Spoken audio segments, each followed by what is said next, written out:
याददाश्त आप में किसी का कमजोर नहीं है। बात समझो, आप में किसी का याददाश्त कमजोर नहीं है। ये आप गलतफहमी में है कि आपको पढ़कर भूल जाता है। आप सबका एक एग्जाम्पल देते हैं। आप में कितने लड़के, लड़कियों की नहीं कहते हैं, लड़के जिन्हें साइकिल चलाना आता है, मैक्सिमम को आता है। आप में जितने लड़कों को साइकिल चलाने आता है, हम आप लड़कों से पूछते हैं साइकिल चलाना टफ है? नहीं। कोई बहुत बड़ा रॉकेट साइंस है? लेकिन कोई ना जिसे साइकिल चलाने नहीं आता है, वो 2 दिन साइकिल पे बैठे, आज चलाना सीखे और कल चलाना सीख लेगा। माने एक दिन में वो सीख लेगा, 2 दिन में, और उसके बाद फिर 6 महीना बाद कहे हमसे तो साइकिलें नहीं आ रहा है, बहुत टफ है। तो आप क्या कहिएगा उसको? गरियाइएगा, रे चोट्टा कही का 2 दिन में तो कौन चीज सीख लेगा? हो गया। यही चीज आप पढ़ाई में करते हो, एग्जैक्ट यही चीज पढ़ाई में करते हो। एक दिन जो हम पढ़ाएं वो, एक दिन घर जाके देख लेते हो, उसके बाद फिर 6 महीना नहीं देखते हो, और फिर ओरहन देते हो अल्जाइमर है क्या, मेमोरी लॉस है क्या, पढ़ने में कमजोर है, मेरा बेस खराब है, बचपन में सरकारी स्कूल में पढ़े थे। इसका एक ही इलाज है, कंटिन्यूअस टाइम दीजिए। यहाँ पे कंटिन्यूअस। लोग कहते हैं कि हम कमजोर हैं पढ़ने में, नहीं, आप लापरवाह है। कोई कमजोर और तेज नहीं होता है, सिंसियर और लापरवाह होते हैं। जो ज्यादा समय देता है उससे सवाल बन जाते हैं, और वही कहता है कि हम तेज हैं। जो कम समय देता है सवाल नहीं बनते हैं, तो कहता है हम कमजोर हैं। दुनिया में कोई कमजोर तेज पैदा नहीं हुआ, सब बराबरे हुआ। बहुत बार ऐसा हुआ ना, हम आपको रियलिटी बताएं, हम बटापे का जोड़ 9th में आके सीखे थे। ई वाला हम ऐसे जोड़ देते थे पहले, अरे इसमें क्या रखा है, 1 + 1 2 और 3 + 1 7 हो गई। हमको नंबर ही नहीं आता था। 9th में आइला के बाद हमरा समझ में आएगी बहुत बड़ा चीज नहीं है। कई गो थे सब दोस्तों मजाक उड़ाते थे। IQ लेवल क्या होता है? अब आप बताएंगे IQ लेवल किसका अच्छा है? IQ लेवल कैसे बढ़ाएंगे? तो याद रखिए, IQ लेवल बढ़ाने के लिए सोने से पहले का आधा घंटा बहुत जरूरी होता है। सोने से पहले आधे घंटे दिन भर में जितना काम किए उसको सुबह से रात तक देखते रहिए। एक बार रिवाइज मारिए कि सुबह उठे थे, ये किए थे, इसके बाद पढ़े थे, क्या क्या पढ़े थे। खान सर ये पढ़ाए थे, आप कहीं मैथ पढ़े होंगे, उसको सोचिए मैथ में क्या पढ़ाया गया था। खटाखट खटाखट आपको सोचना ही है ना, सोचने में कितना टाइम लगता है, खटाखट। तो अगर इसको रिवाइज करते रहेंगे, गिन के 42 दिन में आपका IQ लेवल तेज हो जाएगा। फिर आप कहेंगे कि सर जी हमरो बिना की आपका याद हो गया। और अगर यही खत्म हो जाएगा तो क्या कहिएगा, आपका भी IQ लेवल गिर जाएगा। सपना कैसे आता है? इसे ब्रेन के वजह से आता है। थके नहीं रहेंगे ना, नींद अच्छी नहीं रहेगी तो सपना आने लगेगा, क्योंकि ब्रेन कभी रेस्ट नहीं करता है। टॉपिक भूल जाते हैं, मतलब आपके दिमाग में दूसरा टॉपिक चलता है। आप लाइफ में किसको किसको आई लव यू बोले हैं, कभी भूले नहीं? कौन कौन आपको मारा है या कुछ उल्टा सीधा बोला है, नहीं भूलते।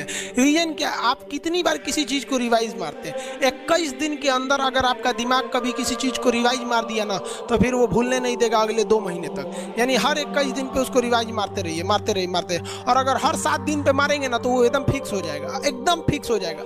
हम लोग को क्या है भैया, दिन रात पढ़ाते पढ़ाते पढ़ाते पढ़ाते आदमी पगला जाता है। इसलिए अब कोई नींद में भी पूछेगा, खान सर स्वायत्त तंत्रिका तत्व किसे कहेंगे?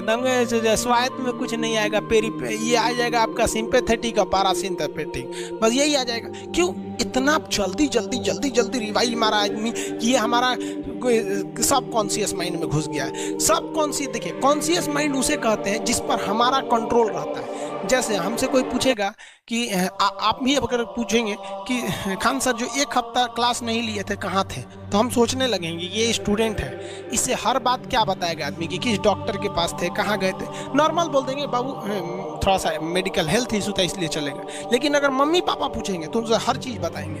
तो जो चीज़ हमारे कंट्रोल में नहीं रहता है वो उसे क्या कहते हैं, सब कॉन्शियस माइंड। जैसे कोई हमारा नाम पूछेगा, खटाक से बता देंगे खान सर, समझ में आ गया कि नहीं? ओरिजिनल नाम तो आपको भी नहीं बताते हम लोग आप। तो सब कॉन्शियस माइंड में घुसा दीजिए जो चीज़। जैसे आप स्टेशन पे उतरिए या बस स्टैंड पे उतरिए, अपने घर जाने के लिए कभी रास्ता याद किए हैं? हाँ, इसके बाद दाहिने मुड़ना है, बाएं मुड़ना। आप फोन पे बतियाते भी चले जाते हैं। तो जब कभी किसी चीज़ को बहुत बार रिवाइज मार देते हैं तो वो चला जाता है सब कॉन्शियस माइंड में, फिर आपको याद करने की ज़रूरत नहीं है। सपना कैसे आता है? जब आपकी नींद अच्छी नहीं होती है तब। नींद प्रॉपर लिया कीजिए, नींद में कोई कमी नहीं आनी चाहिए। आप जिस दिन बहुत ज़्यादा थके रहेंगे उस दिन कोई सपना नहीं आता है। हम लोग का जब ऑफलाइन क्लास रहता था, सुबह 7 बजे से रात 9 बजे तक पढ़ाता था आदमी, जो ने करवट सोता था उधरे उठ जाता था, सपना का नाम ही नहीं आता था। समझ रहे? एक चीज़ पूछ रहे हैं सर, कोमा क्या चीज़ होता है और सर दर्द क्यों करता है? जब भी आपके बॉडी में ऑक्सीजन की कमी आएगी वो चीज दर्द करने लगेगा। जैसे आप दौड़ेंगे तो आप सांस ज्यादा नहीं ले पाते। अगर आप बहुत ज्यादा नींद को पसंद करते हैं तो याद रखिएगा आप उन्हीं लड़कों में से हैं जो यहाँ से खाली हाथ लौटे। आप प्रॉपर कोशिश कीजिए, एक ही बार सोए, 7 से 8 घंटा सो लीजिए, बहुत है इतना। अभी आपके ऊपर इतनी जिम्मेदारी नहीं है जो जिम्मेदारियां आपको नींद उठा सकते, क्योंकि आप लोग पढ़ाई को उतनी जिम्मेदारी समझते हैं नहीं, जिस वजह से आप लोगों को क्या होगा, दिक्कत होगा। समझ में आ रहा है कि नहीं आएगा?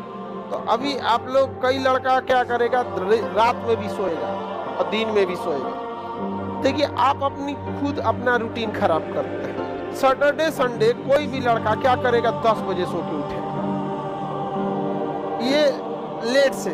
ऐसा ये लेट क्यों करते हैं आप? जो रेगुलर टाइम है वही टाइम यूज कीजिए, क्योंकि एक दिन अगर आप लेट से सोए तो उठे लेट से, तो अगले दिन लेट से सोएंगे, अब पूरा हफ्ता डिस्टर्ब हो जाएगा। उससे बेटर है कि आप कुछ भी कीजिए, पढ़िए ना पढ़िए, आराम कीजिए, बट एक तो अपना शेड्यूल फिक्स रखिए, इतने बजे सोना है तो सोना है, कुछ भी दिन रहे। हम कि हम 1 बजे सोएंगे, 5 बजे उठ जाएंगे, चाहे कुछ हो जाए। रात में 1 बजे हम सो जाते हैं, अब 5, सवा 5, 6 तक में, मतलब 5 से 6 के बीच में उठ जाते हैं। कभी कभी बाई दी में 6 हिल जाता है, लेकिन हार्डली 6 बजे हम लोग क्या करते हैं, उठ जाते हैं।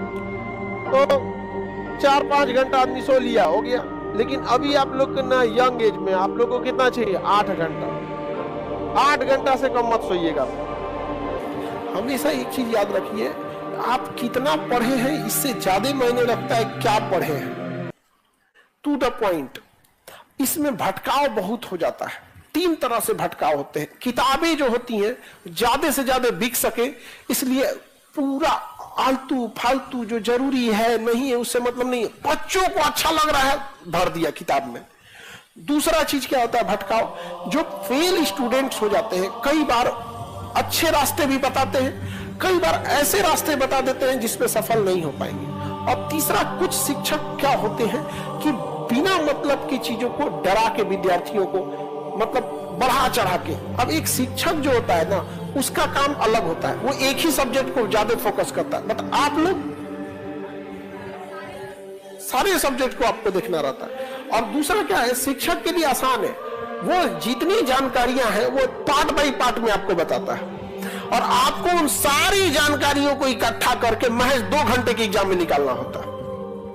सोचिए कितना टफ आप लोग के लिए है।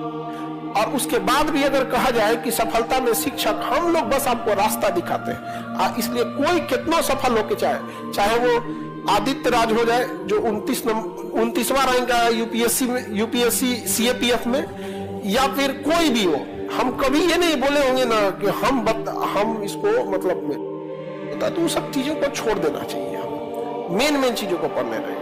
घर वाले तो ज्यादा टेंशन देता है सर, तो उसका रीजन भी है, आप घर वालों को बता के रखे हैं, रिश्तेदारों को बता के रखे हैं क्या कर रहे हैं। आपको उस काम में कोई नहीं हरा सकता है जिसको आप सबसे ज्यादा समय देते हैं। सफलता केवल समय मांगती है, जिसे आप लोग फोन पे दे देते हैं। तो आप जिसको जितना समय दीजिएगा वो चीज आपका होके रहेगा, बस और कुछ नहीं चाहिए। पढ़ने में तेज है, बैकग्राउंड का, जो लड़के कमजोर होते हैं ना, सोचा कम टाइम देते हैं सब। अगर सेरिब्रम कमजोर रहेगा तो आपकी मेमोरी क्या रहेगी, कमजोर रहेगी। सेरिब्रम कमजोर रहेगा तो मेमोरी कमजोर रहेगी, मेमोरी क्या रहेगी, कमजोर रहेगी। और नए नए आइडियाज नहीं आएंगे, आईक्यू लेवल नहीं आएगा, प्रॉब्लम सॉल्विंग नहीं आएगी। तो ये सारी चीजें क्या होती हैं, आईक्यू पे डिपेंड करती है। अगर आपका मेमोरी क्या बहुत तेज है, फटाक से दिमाग काम करेगा, फटाक से क्या करेगा, दिमाग काम करेगा। और अगर यही आपका सेरिब्रम कमजोर है, आपका आईक्यू धीमा काम करेगा। हम लोग जो थे ना, जब लॉज में पढ़ते थे, लॉज में जब स्टूडेंट लाइफ में रहते थे, तो ठंड के दिन में हम लोग पीला वाला लाइट जला लेते जिसमें गर्मी लगता था, और ना कुछ बच्चे चोरी छुपे प्रेस करते रहते थे। लॉज में ना जो मकान मालिक थे वो प्रेस करना अलाउ नहीं करते थे। तो एक बार ना मेरा रूम पार्टनर सब प्रेस कर रहा था, हम बाहर निकले हाथों धोने के लिए, जैसे वापस खटखटाने गए तो मकान मालिक पीछे खड़े थे। वो इतना समझदार था मकान मालिक, उसको ये लग रहा था कि हम खटखटाएंगे और ये बच्चे खोलेंगे और हम पकड़ लेंगे क्या है। हम कहें कि ससुराई तो पकड़ा जाएंगे तो दिमागी गड़बड़ा जाएगा जी, मेरा रूम पार्टनर पकड़ा गया सब प्रेस करते हुए, तो पिटाएगा सब, ये लॉज खाली करा देगा। हम उसी में चिल्ला के बोल रहे हैं, अंकल आए हुए हैं, मकान मालिक आए हैं, तुम लोग रूम खोलो।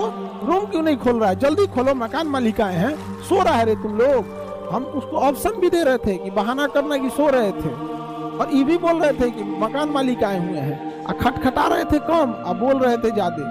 अरे जल्दी खोलो, समझ में आ गया कि नहीं आ गया? तो बेचारा मकान मालिक दिमाग उसका हिल गया कि किससे पाला पड़ा हुआ है यहाँ पे। अब वो पूरा प्रेस व्रेस रख दिया, लाइट बुझा दिया।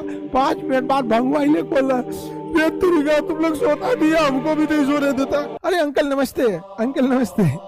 ये लड़के अपने हिसाब से सोचते हैं। पूरा दिन बिताने के बाद लड़का 9 बजे कहता है कि अब पढ़ने बैठेंगे। अरे छोटा कहीं का